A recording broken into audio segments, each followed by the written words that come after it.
আমাদের বাংলাদেশে যেমন নাইম আলম ছিল MP40 কিং, এবং কি নাইম আলমের পরপরই কিন্তু আরেকজন প্লেয়ারও ছিল আমাদের বাংলাদেশি, আর সে ছিল বাংলাদেশের one of the most dangerous one type player. এক কথা বলতে গেলে নাইম আলমের পরে কিন্তু তার নামটা এসেছিল। বাইরের সার্ভারে যেমন হোয়াইট FF, জেরক্স FF আর অনেকেই ছিল, কিন্তু এরকম একটা লেজেন্ডারি প্লেয়ার আমাদের বাংলাদেশ সার্ভারেও ছিল। যদিও তিনি বর্তমান সময়ে কিন্তু ফোন থেকে পিসিতে শিফট হয়েছেন, কিন্তু তিনি এখন বলতে গেলে ফোন পিসি দুইটাই খেলে। আর বিশেষ করে নতুন প্লেয়াররা কিন্তু তাকে সেভাবে চিনবে না, কিন্তু ওল্ড প্লেয়াররা তাকে অনেক ভালো করে চিনে। তিনি কিন্তু বর্তমানে প্রায় সময় টুর্নামেন্টও খেলে থাকে।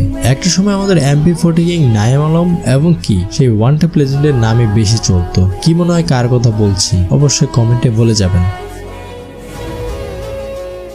আমাদের বাংলাদেশে যেমন নাইম আলম ছিল MP40 কিং, এবং কি নাইম আলমের পরপরই কিন্তু আরেকজন প্লেয়ারও ছিল আমাদের বাংলাদেশি, আর সে ছিল বাংলাদেশের one of the most dangerous one type player. এক কথা বলতে গেলে নাইম আলমের পরে কিন্তু তার নামটা এসেছিল। বাইরের সার্ভারে যেমন হোয়াইট FF, জেরক্স FF আর অনেকেই ছিল, কিন্তু এরকম একটা লেজেন্ডারি প্লেয়ার আমাদের বাংলাদেশ সার্ভারেও ছিল। যদিও তিনি বর্তমান সময়ে কিন্তু ফোন থেকে পিসিতে শিফট হয়েছেন, কিন্তু তিনি এখন বলতে গেলে ফোন পিসি দুইটাই খেলে। আর বিশেষ করে নতুন প্লেয়াররা কিন্তু তাকে সেভাবে চিনবে না, কিন্তু ওল্ড প্লেয়াররা তাকে অনেক ভালো করে চিনে। তিনি কিন্তু বর্তমানে প্রায় সময় টুর্নামেন্টও খেলে থাকে।